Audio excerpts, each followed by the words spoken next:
says that in Romans 15:4. When he says what was written in former days, what's he mean? He means the Hebrew scriptures, the Torah. And so we have a large range of other writings that have been part of our experience, and he actually understood a lot of what was going on in the Old Testament and used it regularly. The Old Testament contains the account of God's creation and transformation of a people who would represent him on earth, that is, the nation of Israel. And so when we read what was written in the former days, it is for our hope, our encouragement. And here's the funny thing about it. The more you read the Old Testament, the more you understand what's going on there, and the more you realize that they aren't really that much different than us. They're just as knuckleheaded as we are. And so why would we want to spend time and understanding on looking to what their experiences were, what they learned, what they did right, what they didn't do right? This is not just for them, it's for now, it's for us. And so I encourage you to think through that with me as we launch our new series today on Ezra and Nehemiah. This is going to be a 10-week journey through 2 books of the Old Testament, which may not be that familiar to you. Maybe you haven't spent much time in them recently. These 2 books cover an important moment in Israel's history, and I believe that discussion will be very relevant for us today. The Old Testament contains a clear picture of how God taught Israel how to be his people. We've been praying, and Tim led us so eloquently today in prayer, that we would be the people that God has created us to be, even right now, in the middle of all of the chaos that we are surrounded by, and so was true then. Israel was taught, Israel was commanded to live a certain way in the middle of a whole culture, a whole society that was living anything but godly lives. God gave Israel his covenant promises. He told them what he would do, and then he did it. He gave them what they needed to not only survive, but to thrive in the world that they were surrounded by. He also gave them specific commands to follow and warnings about the consequences of disobedience. All of this was clearly communicated by God. And so it is for us. We have God's word. We have clear communication of God's desire for our hearts. And yet we, like Israel, go through seasons of obedience as well as seasons of rebellion and disobedience. And as Israel does the same, when they live out and they understand what it means to follow Jesus, to follow God, they do it so for a while, and then they stop. And then they're pulled toward other ideas, other thoughts, foreign gods, pagan rituals, ideas that were anything but what God wanted them to live out. And so they go through this cycle regularly of this disobedience, and then the consequences of that disobedience, and then a recovery from that disobedience, and then restoring back to what they used to do, and then over and over again they do the same thing. Does that sound familiar? We get it, and then we don't. We're walking obediently, and then we stop because something grabs our hearts, something grabs our minds and moves us away from what God has for us to do. This is the experience of Israel. In particular, the historical books of Joshua, Judges, Samuel, Kings, and Chronicles provide us with an up-close view of how God had related to Israel, mostly through the accounts of the decisions of Israel's leaders.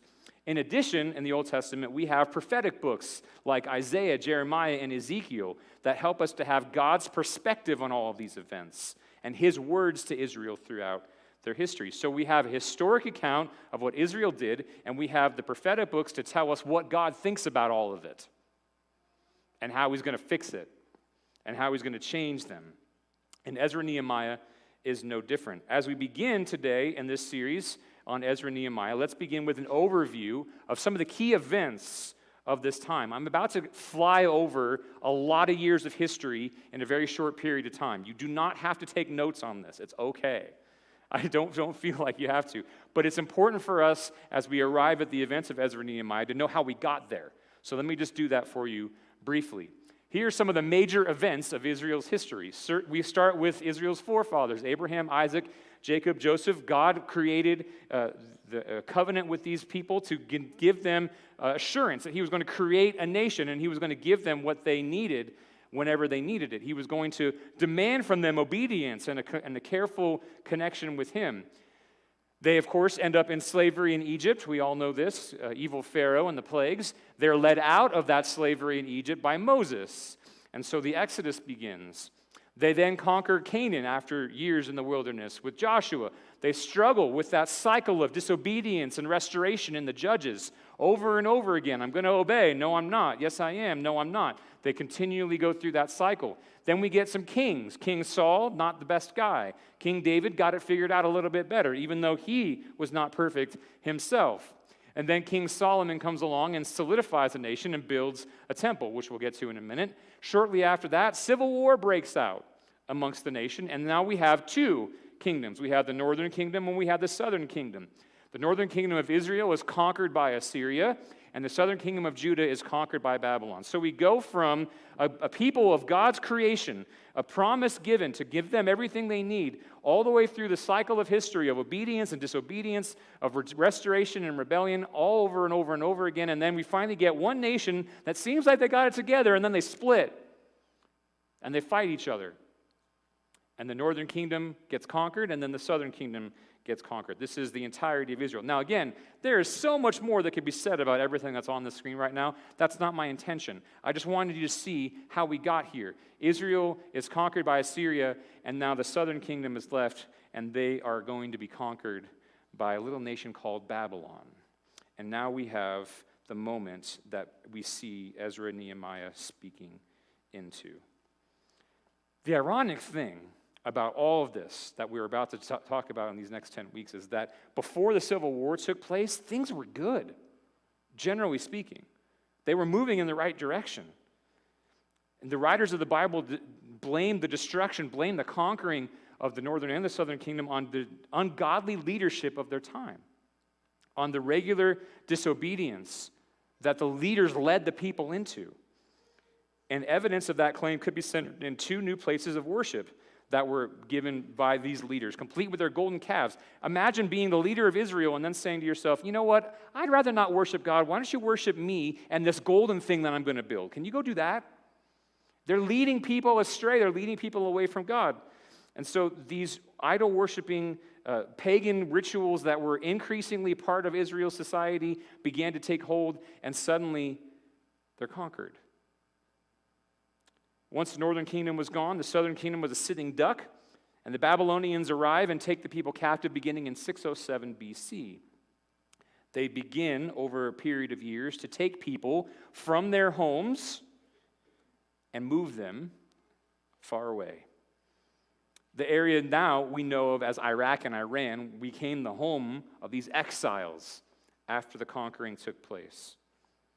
The point of this area of history is that the entire Jewish people, the people of Judah, were taken into captivity for 70 years. So all this history culminates in these events of Ezra and Nehemiah that we're about to read. Now, during this time, God wasn't silent. God didn't just sit there and watch all this take place and say, oh, sorry guys, good luck, right? He sent prophets to help the people realize that there was still hope. There was still a way to come back. They weren't struggling with or wondering whether or not they knew how to obey God. God had clearly told them how. They just had to choose to do it. And so the prophets of this day were reminding the people of Israel to say, hey guys, you know what to do. Now decide. If you're not really wild about captivity, if you're not really wild about the destruction of your city and of the temple, if you're not really wild about that, there's something that you can do. And you know what it is? Obey. The prophets speak clearly about that, and we are going to get to in our readings Isaiah, Jeremiah, and Ezekiel, some of the most powerful of those prophets who speak boldly about what Israel can do and should do in light of their rebellion. Specifically today, we're going to focus on Jeremiah. Jeremiah was used by God during this time to communicate the realities that were awaiting Israel and why God was allowing the situation to develop. As Tim said, there are people today that are wondering about God and wondering why he's allowing all this chaos to happen around us right now. Why doesn't he just fix it? It's almost become, it's not funny. The tragedy that's happening around us is completely not funny, but people are looking at this year so far, and they're wondering when next year's coming, right? Because it seems like after every few weeks, something new is taking place. And you're looking around and you're saying, when's it going to stop? God, come on. Are you serious right now? Like this is going to, and now this is going to happen, and now this is going to happen, right? We had an earthquake, right? To top it all off on Wednesday night, right? Okay. Is that where we're going next? Is that what's happening here? Do you see so there's this thinking that says this is just a never-ending pattern of destruction and tragedy and loss and grief. And you're saying, when's it going to end? We are not the first people to say that. And God is not silent. He wasn't then, and he's not now.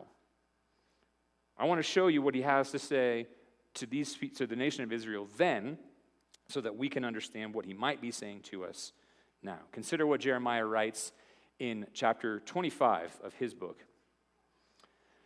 The word that came to Jeremiah concerning all the people of Judah in the 4th year of Jehoiakim, the son of Josiah, king of Judah, that was the 1st year of Nebuchadnezzar, king of Babylon, which Jeremiah the prophet spoke to all the people of Judah and all the inhabitants of Jerusalem. Stop. This is a letter, this is a guidance that God gave Jeremiah to speak to the people in the 1st year of Nebuchadnezzar, king of Babylon, the guy that's about to conquer them. Okay, so we have a sense of the timing of all of this. Okay, guys, this is what's going on in this time frame right now. Listen. Listen to what I'm about to tell you, because this is the word of God to you. He says this, for 23 years, from the 13th year of Josiah, the son of Amon, king of Judah, to this day, the word of the Lord has come to me, and I have spoken persistently to you, but you have not listened. What a job of a prophet, right? Not a job that a lot of guys really wanted to sign up for. Spend a lot of time talking to people that don't want to listen, right? Do we have any experience with that today? Right? Not just people that don't want to listen, but actively oppose you, actively don't want you to speak. They're telling you to stop. Jeremiah ends up chained to a wall, but they didn't gag his mouth. He's got more to say, and he's going to say it. You have neither listened nor inclined your ears to hear, although the Lord persistently sent you all his servants, the prophets, saying, turn now, every one of you, from his evil way and evil deeds, and dwell upon the land that the Lord has given you and your fathers from old and forever. So, hey guys, we were telling you over and over again, stop disobeying, stop rebelling, over and over again. Not just me, other prophets have been speaking this to you. Turn now, every one of you, from his evil way. Get back to living as God intended you to live. Do not go after other gods and serve and worship them, or provoke me to anger with the work of your hands. I'm warning you. Could it be any clearer than that? Right? Then I will do you no harm. If you stop turning away from me, guess what you get? No harm. Oh, so there's a connection between my obedience to God and my circumstances. Wait. Okay. There's a connection between your obedience to God and your circumstances.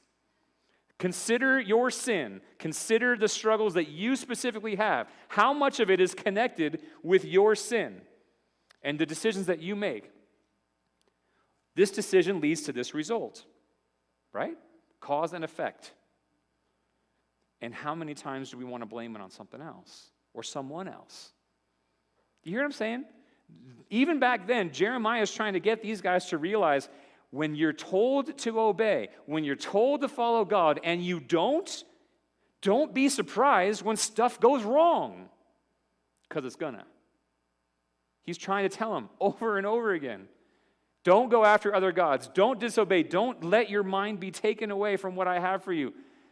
Then I will do you no harm. Yet, he said, you have not listened to me, declares the Lord, that you might provoke me to anger with the work of your hands to your own harm. Guys, you didn't listen. So this is what's going to happen. Therefore, thus says the Lord of hosts, because you have not obeyed my words, behold, I will send for all the tribes of the north, declares the Lord, and for Nebuchadnezzar, the king of Babylon, my servant, and I will bring them against this land and its inhabitants, against all these surrounding nations. I will devote them to destruction and make them a horror, a hissing, and an everlasting desolation. Could we get more clear than that? Not only are you going to get conquered, but I'm going to tell you who's going to do it, and I'm going to tell you how they're going to do it. Right? This is not rocket science here. It's not going to be a question of who's going to come and do it. Nebuchadnezzar's coming, guys. Babylon was a monster. Moreover, I will banish from them the voice of mirth and the voice of gladness, the voice of the bridegroom and the voice of the bride, the grinding of the millstones and the light of the lamp. What's he saying? Everything about your normal life is gone. Remember when you used to laugh at stuff? Remember when you used to, have weddings and rejoice and have parties and things like that, right? No. Remember when you used to work for yourself? No. You hear what I'm saying, right? This is all he's warning them. This whole land shall become a ruin and a waste, and these nations shall serve the king of Babylon 70 years. Mark it down. Get your calendars out. Then after 70 years are completed, I will punish the king of Babylon and that nation, the land of the Chaldeans, for their iniquity, declares the Lord, making the land an everlasting waste. Now this is where the hope comes in, because God doesn't have to do this. He doesn't have to tell them. He's just given them every reason for why they're actually going to have this happen to him. And now at the end of a whole discussion, he's saying, when it's over, when 70 years is over, I'm going to punish the guys that did it to you. I'm going to lay them to waste. I will bring upon that land all the words I have uttered against it, everything written in this book which Jeremiah prophesied against all the nations. For the many nations and great kings shall make slaves even of them, and I will recompense them according to their deeds and the work of their hands. You've got disobedience, you've got rebellion, you're going to get captured, you're going to live in captivity away from your city's going to be destroyed, laid waste to, it's going to be gone, and then 70 years later, it's going to be over. Jeremiah tells them exactly what's going to happen, and that's exactly what happens. Now, put yourself in Israel's shoes for a minute. This is a very clear, very detailed warning about what's about to happen to you. What do you do with it? Do you say, nah, Jeremiah, you're overreacting. Our sin isn't that bad. I mean, look at the people next to us, right? They're just as bad as we are. Nah, those consequences aren't going to... Jeremiah, you're being ridiculous. And we say that too, don't we? When we get warned about our disobedience, we say the same thing. Jeremiah tries to reason with them, tries to tell them what God's going to do. They did not listen, and so God's going to give them the consequences of that failure. The events that Jeremiah describes here take place in 2 Kings 24 and 25, when Babylon comes down and conquers Judah. Even as those events took place, God was preparing to do something remarkable for the people. The same people who had continually disobeyed and pursued foreign gods would now have the opportunity to be rebuilt and restored. This is the incredible love and grace and mercy of God on display. Every single thing Israel did demanded the consequences that were coming. Everything. And even before it happens, even before the 70 years take place, God knows what he's going to do with Israel. And he says so 4 chapters later in Jeremiah 29. These are the words of that letter that Jeremiah the prophet sent from Jerusalem to the surviving elders of the exiles, to the priests, the prophets, and all the people whom Nebuchadnezzar had taken into exile from Jerusalem to Babylon. Stop. We're down the line a little bit in the calendar. Who's he writing to? The leadership of Israel. Where are they? They're gone. They're in Babylon. This was after King Jeconiah and the queen mother, the eunuchs, the officials of Judah and Jerusalem, the craftsmen and the metalworkers had departed from Jerusalem. This whole crew, over time, had been taken from Jerusalem to Babylon, and Jeremiah is still writing this to them. The letter was sent by the hand of Elash, the son of Shaphtha, and Jeremiah, the son of Hilkiah, which Zedekiah, the king of Judah, sent to Babylon and to Nebuchadnezzar, king of Babylon. It said, this is the letter, "Thus says the Lord of hosts, the God of Israel, to all the exiles whom I have sent into exile from Jerusalem to Babylon." What's he tell them to do? "Build houses and live in them, plant gardens and eat their produce, take wives and have sons and daughters, take wives for your sons, and give your daughters in marriage, that they may bear sons and daughters, multiply there, and do not decrease." Hey guys, while you're in exile, live. Okay? While you're in exile, live. You don't start making plans for coming home anytime soon. Don't keep flipping the pages of the calendar so that you can count off the days. While you're in exile, live. Have a nation. Seek the welfare of the city where I have sent you into exile, and pray to the Lord on its behalf, for in its welfare you will find your welfare. Wait a minute. Okay, now we're taking an extra step. Not only am I supposed to live in this strange place where you just took me from my home and you planted me here, but now I've got to seek their welfare too? I got to actually like them? I got to actually do what I can to help this city that's captured me? Really, God? That's what you want me to do? For in its welfare you will find your welfare. And we're going to find out exactly what that means in just a minute. In exile, live. For thus says the Lord of hosts, the God of Israel, do not let your prophets and your diviners who are among you deceive you, and do not listen to the dreams that they dream, for it is a lie that they are prophesying to you in my name. I did not send them, declares the Lord. In exile, this group of people that were talking about their dreams and their desires and what God had said to them or whatever, these were the doomsday people. These were the guys that were telling Israel, this is never going to end. We're stuck here, guys. This is life. You're never going home. This is these people. And what's he saying about these people? It's a lie that they're prophesying to you in my name. Jeremiah's the one that's telling them what the real truth is. Jeremiah's the one that's speaking to God on their behalf. These other guys over here that are saying it's never going to change, don't bother doing anything differently, it's just the way it is going to be right now, ignore them. Guys, we need to decide that change is possible. We need to decide that our chaos, our circumstances that we're surrounded by right now will not last forever. Every time someone's talked to me online or something that I've read about COVID and how this is just a temporary situation, there's a big part of me that says, what do you mean by that? How do you know? And this is what God brought me back to right now, is to say, look, I don't have to know, and you don't have to know what temporary means. The question is God doing something in the middle of all of this? Is it happening? Or do we listen to the people that say life will never be the same because somehow God is outside of all of this? A couple of months ago, I never thought I'd be looking at you guys this soon while I'm preaching to you, right? That's weird.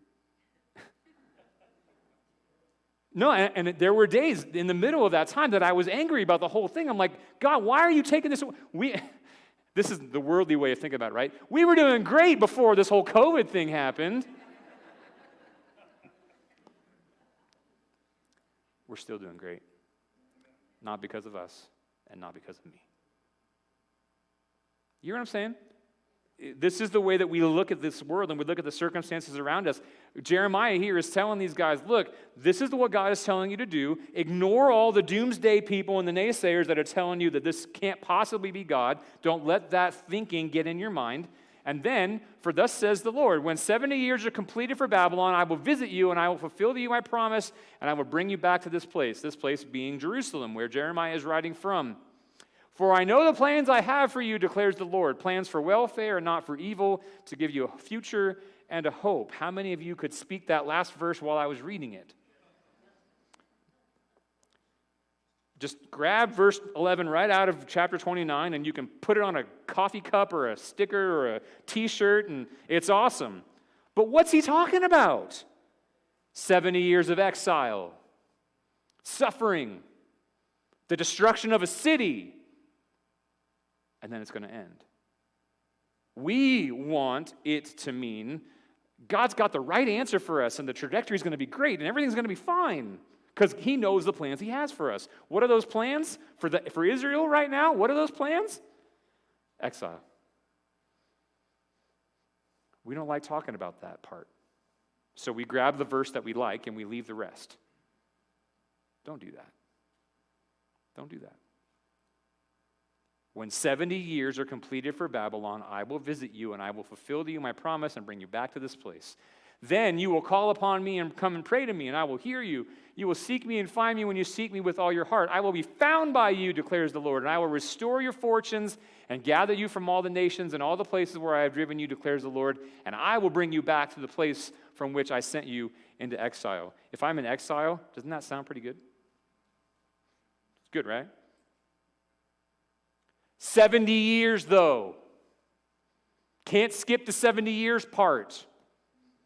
Can't skip all the lessons that I need to learn in the middle of this. Can't skip all of the consequences of my own sin and my own rebellion. Can't skip that. You think there were people that got placed into exile that never made it back to Jerusalem because they died first? Marking it down on their calendar but never made it. Oh, yeah, that happens. Consequences are consequences no matter what. But I will be found by you, declares the Lord. Remember what Jeremiah was telling them? Turn from your wicked ways. Stop rebelling. Come back. And God is telling them through Jeremiah right here, you're going to find me again. It's harder to play hide and seek when you're sheltered in place, right? Unless you got this, huge house and stuff.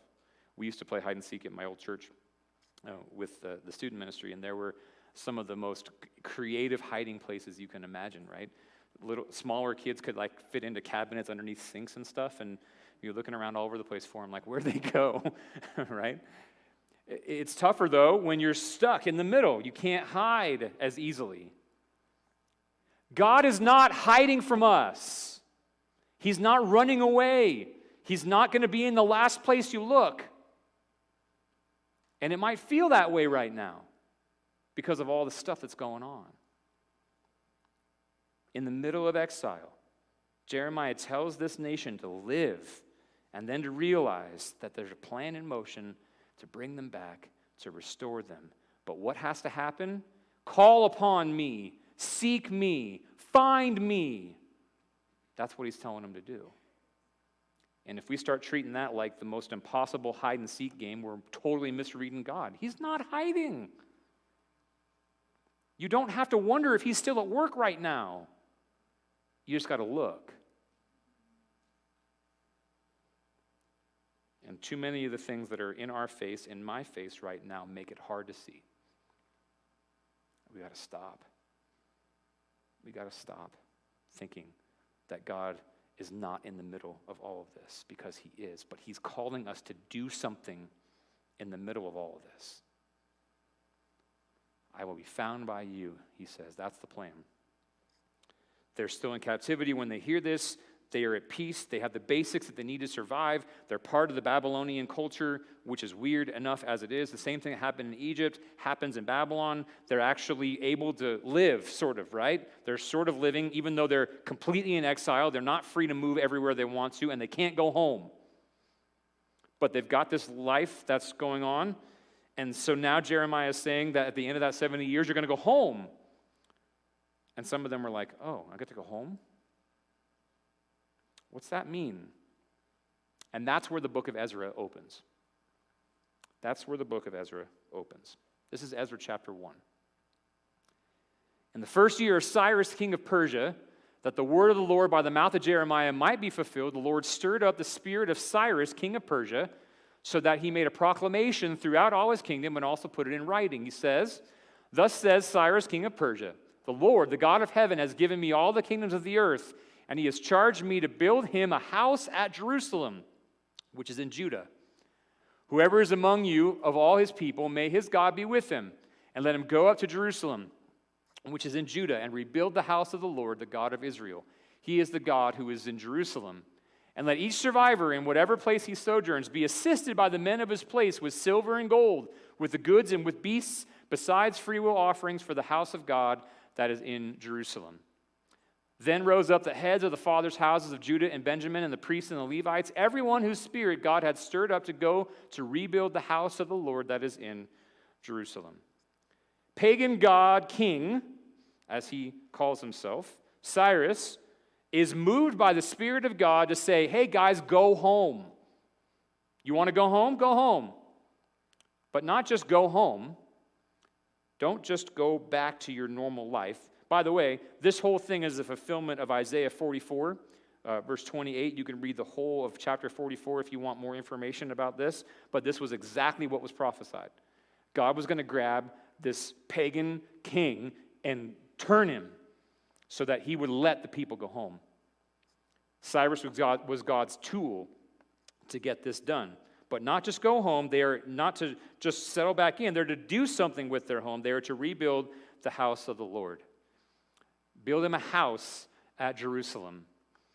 Rebuild the house of the Lord, the God of Israel. So you see this, right? It's not just, hey, you're done, but hey, go do something. And what is that for? What's the idea there? The concept of a house for the Lord isn't new. Beginning with Exodus in Egypt, God has specifically instructed the Israelites to build a physical dwelling place for his Spirit. It was first called the tabernacle. And if you read through Exodus recently, which some of you may have already in our reading plan, you know that there are instructions for building this portable worship center found in Exodus 24 through 31. It was to be set up at every time the nation set up camp during their time in the wilderness, and Moses would go in there and worship God. It was on purpose. It was a physical, tangible place for God's Spirit to be most clearly felt. That same pattern continued when Solomon built the temple. And you can read about that in 1 Kings 6. The temple was called the house of the Lord, and the Israelites understood it to be the place where they would get closest to the physical manifestation of God's glory. A physical, tangible place was called for by God in the lives of these people. And when Babylon came into Jerusalem, guess what they did? They destroyed that physical place. Ruins. So when Cyrus gives them all the freedom that they want to return, he also gives them all the resources that they would need to rebuild it. Bring it back. The second half of Ezra 1 gives us a partial list of those resources that were taken from Babylon for this purpose. By the way, not the first time that's happened either. When the Israelites left Egypt, what'd they do? They basically robbed them blind. Took everything with them. Same thing happens here. God has given over Babylonian resources for the rebuilding of his house. And you can read about all the money that's there in the bottom half, the second half of Exodus 1. Exodus 2 gives us a list of the people who left when they were given this permission, which numbers about 50,000. 50,000 people got up and left out of at least 1 million, if not more, in Babylon. Ezra 2:70 tells us that when they got back to Jerusalem, they went and returned to live in their hometowns. They were led by a man named Zerubbabel, whose name appears in Jesus' genealogy in Matthew 1. They returned from captivity in a trip that would take today about 4 hours by air. They needed 4 months. They carried all this stuff, all this money, all these resources with them. Those who chose to leave were leaving a fairly comfortable environment, although still in exile, to walk in to a complete rebuilding of a city that had been destroyed. As they went back to Jerusalem, they were making a huge faith statement. They were trusting that God would take care of them. They were accepting the challenge that God had given them to do something for his glory. And they were confident that they were right in the middle of God's will as they took action. So this tabernacle temple is important. We've had discussions about the importance of physical buildings as part of our shelter-in-place experience. When we weren't able to meet in this place, I was among them, and I firmly agree with this. I don't need a physical place to meet to have the presence of God. But there is importance to corporate gathering. These guys were commanded to build that place. And we're going to talk more about the meaning of that temple in the weeks to come. But for now, having given you the whole history, you know that a fairly comfortable people in exile for 70 years got to go home to do something great for the glory of God. So what do we take from this? God enables spiritual rebuilding. God enables spiritual rebuilding. God made a pagan king release his people, gives them a task to complete, and gives them all the money they need to do it. You think that they didn't realize that? God's hand was in that from the very beginning. God told them that he would, and he did, but only after the nation experienced utter defeat and were taken into captivity. I'm a rebellious person. God gave me the punishment that my actions deserve by keeping me in captivity for 70 years, and then he said, go home and build again. What are you going to do? What have you learned in captivity? Why did God do this? Because the people needed to be rebuilt. Kind of like us. Their sin and disobedience had a cost, and that cost needed to be paid. But God did not abandon his people, nor did he simply return them home with no means for change. God enables spiritual rebuilding today of individuals, me, and the church. He gives you what you need to come back to him. The grace and the mercy and the love that God has shown each one of us through Jesus should not be easily forgotten or skipped over. It's not just that he said, hey, come back and get better. He gives us the means by which to do it. What do you do with that? And then rebuilding requires steps of faith. When Cyrus issued his decree, why didn't everyone go? Like in the Exodus from Egypt, right? Million people at least, off they go, bam, crossing the Red Sea. This time, 70 years, okay, you get to go home. Only 50,000 step up and go. What's the rest of them doing? They're kicking back, right? Watching Netflix on the couch. I can't be bothered. Only 50,000 left. They couldn't be bothered with it. But those who did, those who took the steps of faith, the leaders who stepped up and guided them home, demonstrated incredible faith in doing so. You get to go back to a city that's in ruins and rebuild it. Or you can relax with your feet up on the couch. Which one? What faith do we need to demonstrate today to rebuild what's been broken? And what's been broken, friends? Look around. A lot has been broken that needs to be rebuilt. And so, well before the protests started, mostly well before COVID started, I decided to walk through this series this summer with the intention of launching another, not full rebuilding process, but an encouragement for us to continue to push forward as a church, right? To continue to move in the direction that God has given us. And now, since everything has happened, it's no coincidence as to why God put this in my mind. As a church, we need to rebuild. Not our church specifically, although there are places that we can, but we can be a means of rebuilding in our community, in our circle of influence, bringing the message of love and grace and mercy that God has shown us to help people rebuild. I saw a post last night from a friend of mine who owns several businesses up in the Bay Area. Shattered windows and trashed, just restaurants that are just completely unrecognizable, right? And we should just let this go. Why do we want to come back and rebuild for this?